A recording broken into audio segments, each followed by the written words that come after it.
இருக்குது. காற்று பிச்சுக்கிட்டு அடிச்சுட்டு இருக்குது. முடியல, ஃபேனே இல்லாமல் குளிர் எடுக்குது. இந்த மாதிரி இடத்த நான் இப்போ தான் பார்க்குறேன். ரொம்ப நல்லா இருக்குது. சத்திரம் அவ்வளோ பெரிய சத்திரம், எங்கே பாருங்கள் இந்த அளவுக்கு பெரிய சத்திரம் இது. ரொம்ப நல்லா இருக்குது. வியூஸ்லாம் நல்லா இருக்குது. பாருங்கள் பாருங்கள்.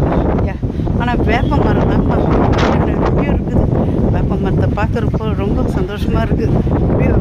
காஞ்சி கீஞ்சிலாம் நல்ல பெரிய பெரிய மரமாக இருக்குது.